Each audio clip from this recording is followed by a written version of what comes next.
We're now told that you have to buy carbon offsets. In other words, if you have sinned by having a carbon footprint and by carbon emissions, you've got to buy a carbon offset, which is usually a scam. Somebody claims to have planted an acre of grass in the third world. It never happened. They take your money and laugh all the way to the bank. But they're telling you that in order to cleanse your guilt, you've got to buy a carbon offset. Talk about carbon polluters. You talk about them. It's my understanding that back in 1997, when you were vice president, Enron's CEO, Ken Lay, was involved in discussions with you at the White House about helping develop this type of policy, this trading scheme. And is that accurate? Is it inaccurate? It's been reported. I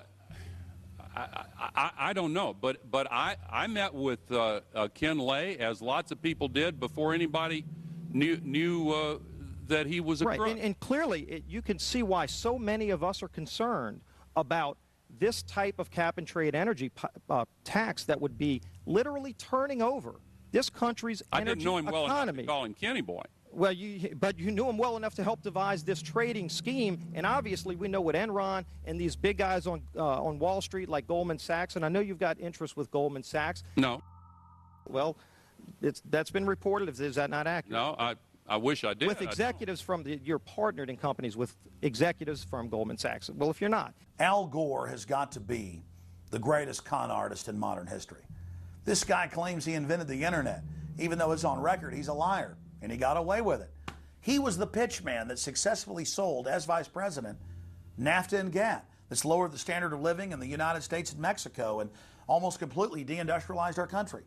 Now he's saying you should pay him and his private company, set up by Enron, a carbon tax on breathing. Look, if you want to buy Al Gore's propaganda, go ahead.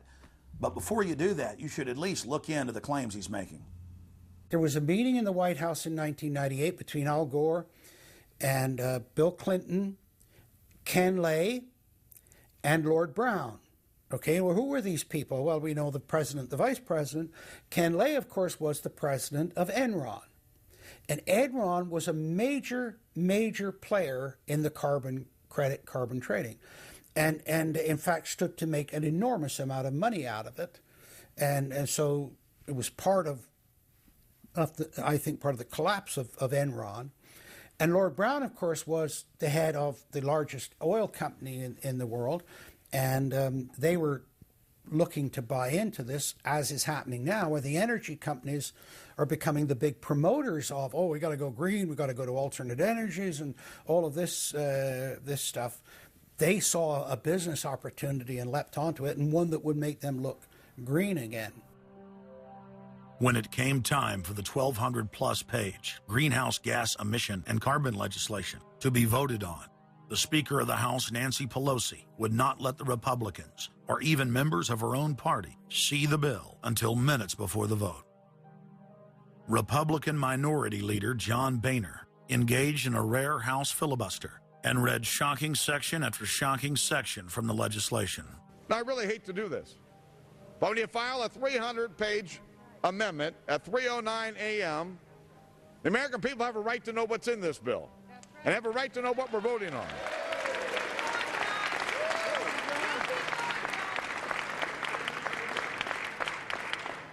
Page 48. Each building code enforcement department receiving a grant under subsection A shall impanel a code administration and enforcement team consisting of at least one full-time building code enforcement officer, a city planner, and a health planner or similar officer. I can take you to Chickasaw, Mercer County in my district. They don't have one full-time person that works for the village, all right, not one. Look at the mandate on every city, village in America right here in this bill. So that we're not only going to tell you what the codes are going to be, but we're going to tell you how many people you need to hire to enforce this. Page 41, determine any geographic area within the contiguous United States that lacks a federal power marketing agency. Because, you know, we can't move power around the country without a federal power marketing agency. We do it today, but now we have to have a new government agency to do this. All California housing standards are now going to be imposed on every American community. You don't have the right to have your own building standards in your community or in your state.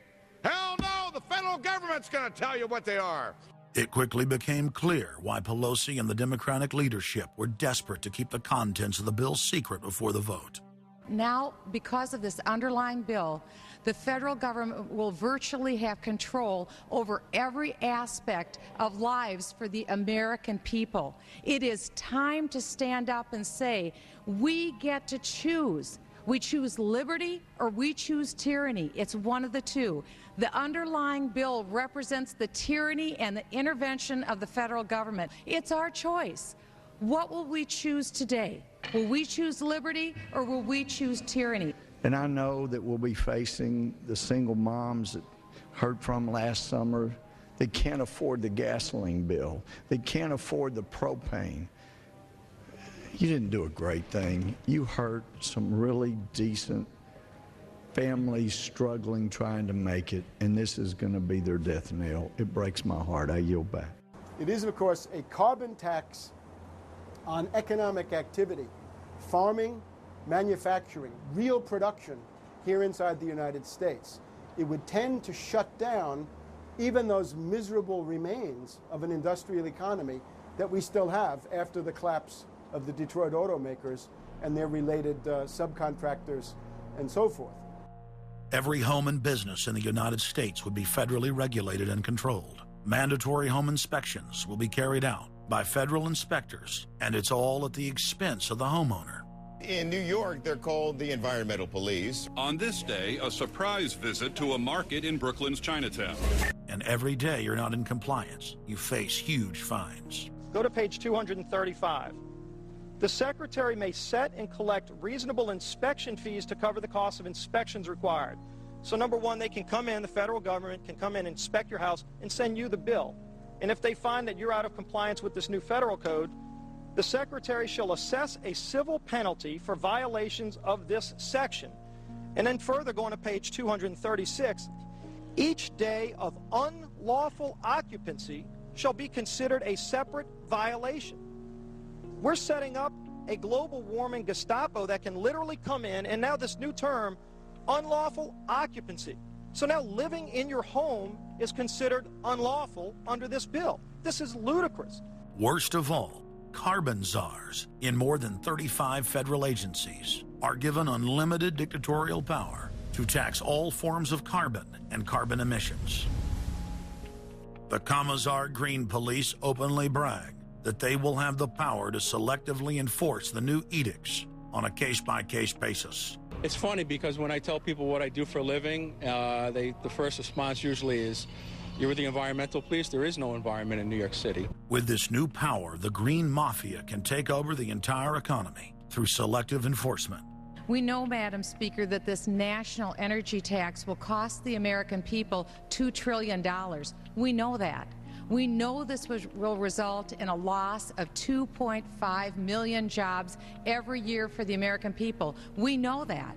We know this will result in a reduced standard of living for Americans. We know that. What is the point and what's the benefit? The same central banks that have stolen more than $50 trillion from national treasuries across the planet are now creating a new derivatives fraud through the cap-and-trade carbon tax system that dwarfs their previous Ponzi schemes. We've just watched a financial meltdown in this country, the likes of which hasn't been seen in some time. Now, if people like credit default swaps, they're really going to like the carbon swaps that are going to occur and the carbon future swaps. We spent a full day in this committee last summer talking about the manipulation of the energy futures market in oil. We're going to create, I fear, another such system that people who have an inclination to react dishonestly to systems are going to actually have a new opportunity. Is that not a problem? A select group of central banks are lobbying for the same legislation to be passed worldwide. Once the so-called green economy laws are in place, only global megacorporations and their subsidiaries will be allowed to do business. Van Jones, Barack Obama's first green job czar, has stated repeatedly on the record that the new green economy is only a cover for a complete revolution against capitalism and the total redistribution of wealth. But what Van Jones doesn't tell his sad followers is that the elite are bragging that the modern green movement was designed from its creation to destroy the middle class and transfer all wealth into the hands of a super elite. They're not doing this to uplift the poor. No, the goal is to enslave the planet and usher in a new dark age.